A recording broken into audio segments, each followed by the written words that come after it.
Gentlemen, roast session begins now. Thank you for coming. Just kidding. Hello everyone, and thank you for joining us on this very special day. My name is John Tuttle III, and I am very proud to be here as Avery's best man. Avery, along with Hans and I, all met at Trout Lake camps in the summer of 2021, working up there. Oh yeah. We became fast friends as we worked together. Working at camp brings you together like few places can. Avery's able to make me laugh like no one else. A good example of his humor, one day last year he drove 3 hours north in the middle of February to dress up as a leprechaun and throw a St. Patty's Day Eve party for a bunch of us up at camp.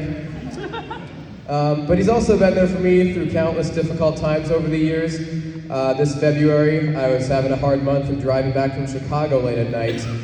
So Avery spent 6 hours on the phone with me from 9 p.m. until 3 a.m. so I wouldn't fall asleep while I was driving. That was also coincidentally when he asked me to be the best man.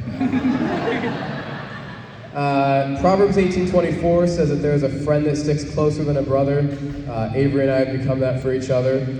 For over 2 years, we've spoken at least weekly on the phone, usually for a couple hours to catch up. We pray, talk about life, work, theology, and eventually, Hannah. I knew Hannah from working with her at Trout, and when Avery expressed interest, of course, I told him to go for it. Avery was interested in Hannah for her joy, beauty, and commitment to Christ. And in January of 2024, Avery and Hannah went on their first date. And of course, I got a call right afterwards telling me how it had went.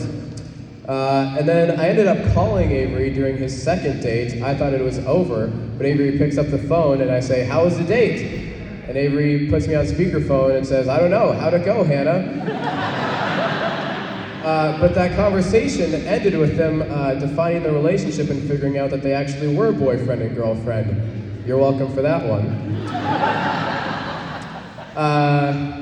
But fast forward to this last December, and I'm hiding in the wintry woods with a camera waiting for Avery and Hannah to show up so I could take their engagement photos.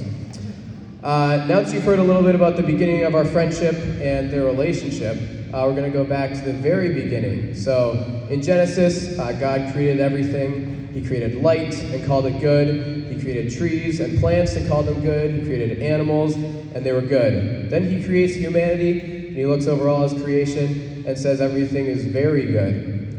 Then a chapter and a half later, we come to something that is not good. What is that? Man being alone. Adam was alone in the garden, and that was not good. Avery here was alone, and that was not good. Proverbs 18:22 says that he who finds a wife finds a good thing and obtains favor from the Lord. Avery found a treasure in Hannah, and she will be a blessing to him for the rest of his life. And I'm going to mention here that I didn't copy any of the notes from Pastor John. We just happen to have a little bit of the same stuff in here.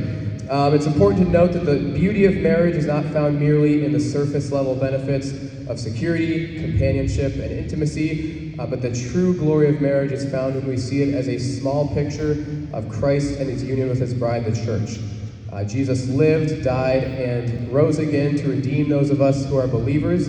And for those of you who are not, today is the day of salvation, and Christ stands ready to receive your faith and repentance.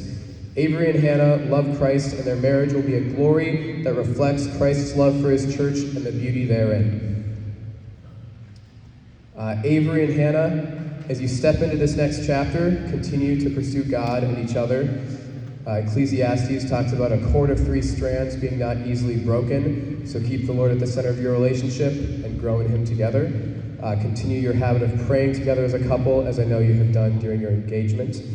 And I would also ask that all of you here who are witnesses on this special day would commit to pray for Avery and Hannah as they continue into this, the start of this marriage relationship. To Hannah, thank you for marrying my best friend. As you well know, he's a great guy, and most importantly, loves God and you very much. Avery, my brother, what an absolute king. I cannot tell you how happy I am to see you married today. You found a great mate to spend the rest of your life with, and I can't wait to see where God and his sovereignty takes you. Now for the toast, you can raise your glasses. May you glorify God in your marriage and enjoy Him forever. May God bless you and keep you, and may your children be mighty in the land. To Hannah and Avery.